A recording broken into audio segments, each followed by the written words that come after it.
Marhaban lakum wa hacha minasan. Setelah video sebelumnya cukup menggantung, kali ini kita akan melanjutkan cerita Blue Archive volume pertama. Sekarang kita akan masuk part ke-6 atau mungkin part yang terakhir.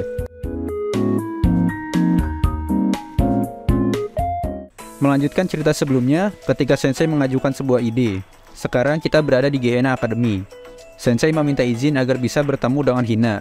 Iori tidak mengizinkannya, kecuali Sensei mau dogeza sambil mencium sepatu Iori. Sensei kemudian gak banyak pikir dan langsung nyium sepatunya. Iori malah malu sendiri dan ngatain Sensei mesum. Hina saat itu muncul karena mendengar keributan. Dia sering melihat orang dogeza dan memohon untuk hidupnya, tapi dia tidak pernah melihat seorang guru melakukannya kepada murid. Hina meminta Sensei untuk berdiri dan menanyakan keperluan Sensei padanya. Iori memberitahu Hina kalau Sensei tidak hanya dogeza, tapi juga mencium... apa tuh? Lucu banget Hina, kagetnya telat. Iori juga ngomongnya putus-putus, bikin salah paham. Kita pindah dulu ke Trinity. Hifumi sedang ngobrol dengan Nagisa, ketua OSISnya Trinity. Hifumi memberitahu informasi yang dia dapat dari Sensei. Jika informasi itu benar, Nagisa tidak bisa mengabaikannya. Tapi sekarang, Trinity sedang dalam kondisi yang kurang stabil, jadi mereka tidak bisa gegabah dalam bertindak. Meskipun begitu, PMC sudah terbukti bersalah dan bisa membahayakan murid-murid Trinity. Makanya Nagisa berencana meminjamkan artileri L118 dari Trinity pada Hifumi. Tentunya Nagisa akan meminta balasan Hifumi suatu saat. Ditambah, kali ini adalah kesempatan bagus untuk membuat Sensei berhutang budi pada mereka. Pindah ke warung Shiba Ramen yang baru, PS68 sekarang sedang memesan makanan. Master Shiba memberikan porsi jumbo lagi, seperti sebelumnya. Setelah itu PS68 berdiskusi terkait masalah Abydos. Mereka berencana untuk ikut melawan PMC. Aru terlihat serius memimpin misi kali ini, walaupun dalam hatinya dia pengen pulang setelah makan ramen. Pindah ke sekolah, murid Abydos sudah selesai melakukan persiapan. Ayane juga sudah memperbarui peta gurun Abydos. Diketahui, Hoshino sekarang berada di distrik 51, Kaisar PMC, berdasarkan info yang Sensei dapat. Dengan begitu, operasi penyelamatan Hoshino pun dimulai. Kita beralih ke markas PMC. Mereka sedang mendapat serangan dari murid Abydos. Direktur memimpin langsung komando kali ini untuk menghalau serangan.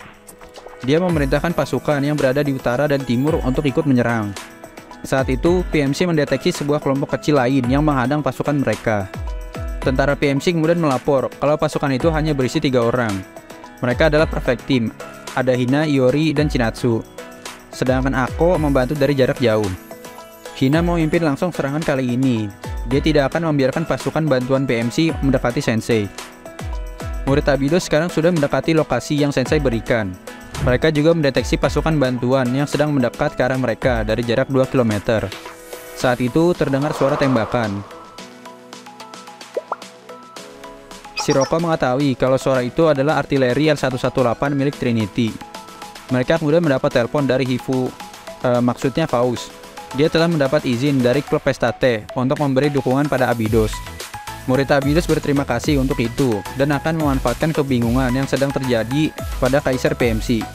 Mereka terus maju menghadapi pasukan PMC. Hingga akhirnya mereka tiba di titik koordinat tempat Hoshino berada. Di sana terdapat reruntuhan yang ternyata ada bekas bangunan sekolah. Saat itu direktur datang dan memberitahu kalau mereka sedang berada di wilayah bekas bangunan utama sekolah Abydos. Direktur menyambut mereka karena berhasil sampai ke tempat tersebut sambil membawa banyak pasukan.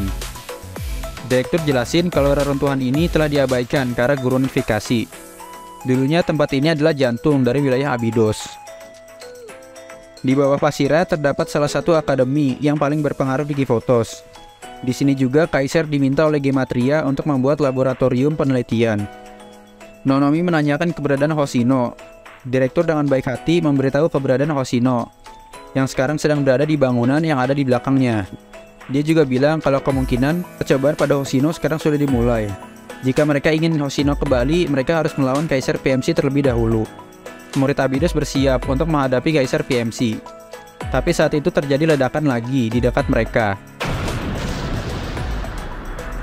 PS68 pun muncul lagi di hadapan murid Abydos. Mereka bertanya-tanya, kenapa PS68 datang lagi? Aru jelasin kalau alasan mereka datang sudah jelas, yaitu untuk membantu mereka. PS68 akan mengurus Kaisar PMC, dan murid Abydos bisa pergi menyelamatkan Hoshino. Mereka semua terdiam, karena mereka tidak menyangka Aru akan ngomong seperti itu.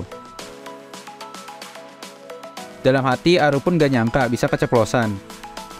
Murid Abydos berterima kasih dan akan mentraktir mereka makan ramen saat masalah ini sudah selesai. Dikarenakan PS68 udah terlanjur ngomong keren, mereka pun bersiap untuk melawan Kaisar PMC yang jumlahnya sangat banyak. Setelah melewati banyak rintangan, murid Abydos akhirnya sampai di lokasi Hoshino yang berada dalam sebuah bunker. Sayangnya saat mereka ingin mendekat, direktur kembali muncul menghalangi mereka. Murid Abydos meminta direktur untuk menyingkir atau mereka akan menyerang. Bukannya menyingkir, direktur malah curhat kalau FTF itu sangat mengganggu rencananya. Tidak peduli apapun yang dia lakukan, meskipun FTF sudah diberi banyak hutang pun mereka tetap tidak mau meninggalkan Abydos. Murid Abydos masih saja menikmati hari-harinya sambil tersenyum tanpa peduli apapun. Semua rencana yang dia buat telah gagal karena FTF. Tentunya murid Abydos tidak bisa membiarkan direktur dengan rencananya. Apalagi setelah dia memanipulasi mereka semua, khususnya Hoshino. Mereka kemudian meminta Sensei untuk memimpin pertarungan melawan pasukan Kaisar yang tersisa.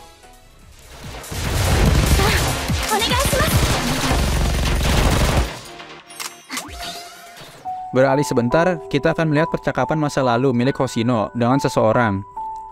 Orang itu ingin menyampaikan sesuatu pada Hoshino. Dia senang bertemu Hoshino sampai mencubit pipinya untuk memastikan kalau pertemuan mereka ini bukan mimpi. Dia sangat beruntung karena diberkati adik kelas yang lucu dan bisa diandalkan.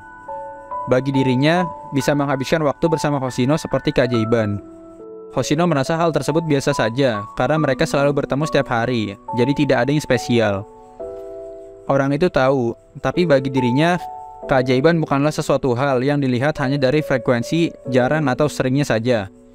Dia yakin suatu hari Hoshino akan punya adik kelas, dan ketika itu terjadi, Hoshino akan memahaminya. Dari dalam kegelapan ruangan Hoshino, kita bisa mendengar murid Abydos yang sedang berusaha membuka pintu. Kemudian ayahnya juga ikut datang ke lokasi, menggunakan helikopter dari Sale. Saat itu terjadi ledakan besar. Hoshino tersadar dan bisa menggerakkan tubuhnya kembali. Dia juga bisa mendengar suara teman-temannya. Kondisi itu seperti mimpi bagi Hoshino.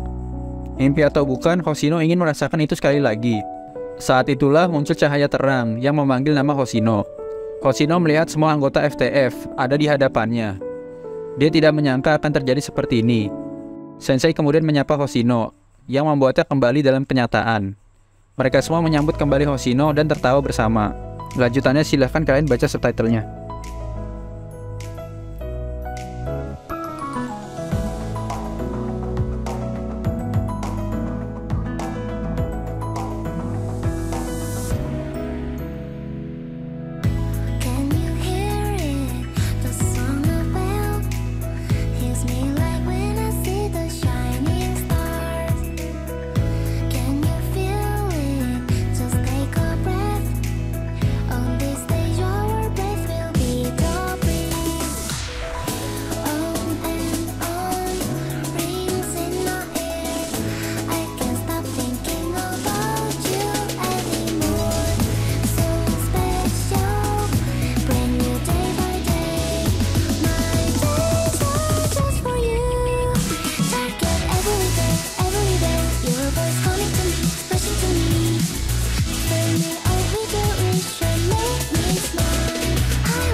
Ya, dan selesailah cerita ketika Sensei bertugas di Abydos. Sekarang kita masuk ke epilog volume pertama. Sensei sedang mengobrol dengan Ayane. Dia berterima kasih karena Sensei FTF sekarang sudah menjadi klub resmi. Mereka juga mulai sekarang akan mengambil alih peran dari OSIS Abydos. Ayane berpikir akan bagus kalau Hoshino mau jadi ketua, tapi sayangnya dia menolak. Ayane jelasin kondisi Abydos sekarang. Serika udah kembali bekerja di warung Shiba karena Master Shiba tidak jadi gulung tikar. Situasi saat ini bisa terjadi karena kerja Hoshino dan Sensei, tapi mereka masih harus tetap membayar hutang 900 juta. Berita baiknya, Kaiser Pinjol sekarang dalam masa penyelidikan oleh Dewan Kipotos karena transaksi ilegal di black market. Kabar lainnya, Pak Direktur juga sekarang sedang dicari FBI karena menculik anak kecil. Kantor Kaiser Pusat juga mengeluarkan klarifikasi kalau mereka tidak terlibat dengan tindakan tersebut dan langsung memecat Pak Direktur. Abydos juga sekarang tidak perlu lagi membayar bunga yang nggak masuk akal seperti sebelumnya. Pak Direktur sekarang sedang dalam pelarian dan sepertinya akan sulit untuk ditangkap. Sebagian wilayah Abydos sekarang masih menjadi milik perusahaan Kaiser, yang berarti transaksi antara OSIS dengan Kaiser benar-benar terjadi. Selain itu, PS68 juga dikabarkan telah membuka kantor baru, entah tempatnya di mana. Walaupun begitu, Perfect Team tetap mengawasi gerak-gerik PS68 agar tidak membuat masalah. Kemudian untuk masalah jas hitam, Ayane tidak bisa mencari informasi terlalu banyak tentangnya. Identitas jas hitam masih sangat misterius, hingga semua kesalahan dilimpahkan pada Pak Direktur. Murid Abydos juga memulai rapat mereka seperti biasa. Masalah hutang akan tetap menjadi prioritas bagi mereka. Walaupun begitu, mereka bisa sedikit bersantai karena tidak perlu membayar sebanyak sebelumnya. Serika sebagai bendahara agak keberatan kalau mereka terlalu santai. Dia akan tetap memantau pemasukan. Maka dari itu, dia memberikan ide lain untuk mendapat penghasilan. Dia menunjukkan GPU pada mereka. Dengan itu, mereka bisa nambang Bitcoin dan jadi miner.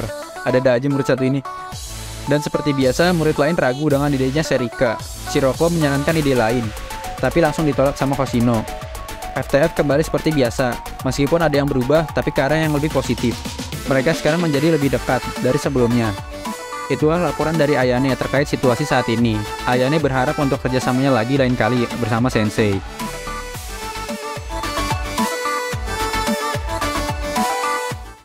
Oke, segitu dulu video kali ini. Dengan ini berakhir pula cerita kita untuk volume pertamanya. Harusnya sih masih ada lanjutannya di chapter ketiga, tapi belum update di gamenya. Jadi abis ini kita akan langsung masuk volume kedua dan pindah ke sekolah Millennium. Aduh, gak sabar volume 3 bahas cerita Trinity. Rame soalnya. Ya, di luar itu senang rasanya lihat para murid bisa tersenyum kembali setelah perjuangan yang cukup panjang. Oke lah, syukran naraku Maratano Krofi video kali. Makasih udah nonton dan sampai jumpa di video selanjutnya.